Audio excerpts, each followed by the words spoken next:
Hello welcome to competitive exams library YouTube channel. ఇంకేమైనా channel subscribe చేసుకున్న వాళ్ళు ఉంటే తప్పకుండా ఛానల్ని సబ్స్క్రైబ్ చేసుకోండి. సో మనకి ఈరోజు వీడియోలో విశాఖపట్నం కోఆపరేటివ్ బ్యాంక్ లిమిటెడ్లో విడుదలైన PO assistant manager job notification details అనేవి చూద్దాం. సో మీరు విశాఖపట్నం కోఆపరేటివ్ బ్యాంక్ వెబ్సైట్లో కింద గమనించవచ్చు VCBL రిక్రూట్మెంట్ నోటిఫికేషన్ అనేది ఉంది. సో ఇది DCCB కాదు, మనకి డిస్ట్రిక్ట్ వైజ్గా DCCB నోటిఫికేషన్స్ విడుదలవుతాయి. ఇది జస్ట్ మనకి కోఆపరేటివ్ బ్యాంక్ మాత్రమే. ఒకసారి మనం డీటెయిల్స్ చూసినట్లయితే, సో విశాఖపట్నం కోఆపరేటివ్ బ్యాంక్ లిమిటెడ్లో మనకి ప్రొబేషనరీ ఆఫీసర్ అంటే అసిస్టెంట్ మేనేజర్ లెవెల్ జాబ్స్కి నోటిఫికేషన్ విడుదలైంది. ఇది మీరు ఆన్లైన్లో అప్లై చేసుకోవడానికి 18వ తారీఖు నుండి లింక్ యాక్టివేట్ అవుతుంది. మీకు మార్చి 4వ తారీఖు లోపల అప్లై అనేది చేసుకోవాలి. దీనికి సంబంధించిన ఆన్లైన్ ఎగ్జామ్ అనేది మీకు మార్చ్ మంత్లో కండక్ట్ చేస్తారు. సో చాలామంది విశాఖపట్నం కోఆపరేటివ్ బ్యాంక్ అంటే ఇది కేవలం వైజాగ్లోనే ఉంటుంది అని భ్రమపడతారు, కానీ ఇది హెడ్ ఆఫీస్ మాత్రమే వైజాగ్లో ఉంటుంది.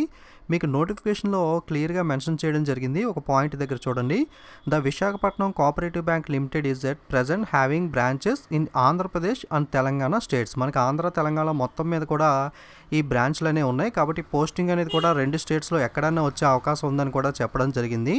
సో మీరు కావాలనుకుంటే ఆంధ్ర తెలంగాణ ఇద్దరు కూడా ఈ నోటిఫికేషన్కి అప్లై అనేది చేసుకోవచ్చు. సో పోస్టింగ్ కూడా మీకు ఎక్కడైనా వచ్చే అవకాశం అనేది ఉంది. ఓకే, ఇతర వివరాల్లోకి వెళ్తే మనకి టోటల్ వేకెన్సీస్ అనేవి 25 ఉన్నాయి. అలాగే మీకు సాలరీ అనేది 28,000 దాకా వస్తుందని చెప్పి ఇక్కడ నోటిఫికేషన్లో మెన్షన్ చేశారు. 2 years అనేది మీకు ప్రొవిషనరీ పీరియడ్ ఉంటుంది. అలాగే అప్లై చేసుకోవడానికి మీకు గ్రాడ్యుయేషన్ అనేది కంప్లీట్ అయి ఉండాలి. దాంతోపాటుగా మీకు ఇంగ్లీష్ అండ్ తెలుగు లాంగ్వేజెస్ అనేవి కూడా స్పీకింగ్ రైటింగ్ అనేది రావాలి. అలాగే కంప్యూటర్ నాలెడ్జ్ అనేది కూడా ఉండాలి అని చెప్పి ఇక్కడ మెన్షన్ చేశారు. ఏజ్ విషయానికి వస్తే మినిమం 20, మ్యాక్సిమం 30 years అనేది ఏజ్ లిమిట్ ఉంది. మీకు 1/1/2019 నాటికి ఏజ్ అనేది సాటిస్ఫై అవ్వాలి. అలాగే ఎవరన్నా వర్క్ చేస్తున్న వాళ్ళు ఉన్నా సరే విశాఖపట్నం కోఆపరేటివ్ బ్యాంక్లో వాళ్ళు కూడా అప్లై చేసుకోవచ్చు అని చెప్పి మెన్షన్ చేశారు. సో నెక్స్ట్ ఎగ్జామినేషన్ ఫీజు అనేది మీకు 700 రూపాయలు ఉంటుంది. ఆన్లైన్ ఎగ్జామ్ అనేది మీకు 150 మార్కులకి, అలాగే ఇంటర్వ్యూ ఉంటుంది. ఇంటర్వ్యూ అనేది 25 మార్కులకి ఉంటుంది. నెగిటివ్ మార్కింగ్ అనేది ఉంటుంది రాంగ్ ఆన్సర్కి. అలాగే ఎగ్జామినేషన్ ప్యాటర్న్ చూసుకున్నట్లయితే general English 50, reasoning and computer aptitude and general banking అన్నీ కలిపి 50కి, క్వాంటిటేటివ్ యాప్టిట్యూడ్ 50, టోటల్గా 150 మార్క్స్కి ఎగ్జామినేషన్ అనేది ఉంటుంది. మీకు ఎగ్జామినేషన్ అనేది ఇంగ్లీష్ లాంగ్వేజ్లో మాత్రమే ఉంటుంది. అలాగే ప్రతిదానికి కూడా ఇండివిజువల్ టైం వాళ్ళే కేటాయించారు. ఈచ్ సెషన్కి మీకు 50 minutes అనేది ఉంటుంది. టోటల్ 150 minutesకి టైం.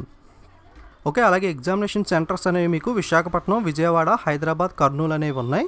అలాగే మీకు మెయిన్ ఇంపార్టెంట్ పాయింట్ ఏంటంటే దీనికి సంబంధించి మీకు బాండ్ అనేది ఉంటుంది. 3 years బాండ్ అనేది ఇన్ కేసు మీకు జాబ్ వస్తే కనుక మీకు మినిమం 3 years బాండ్ అనేది బ్యాంక్లో వర్క్ చేస్తామని చెప్పి మీరు ఆ కాంట్రాక్ట్ బాండ్ మీద సైన్ అనేది చేయాలి. ఇది ఒకటి చూసుకోండి, ఇంపార్టెంట్ పాయింట్.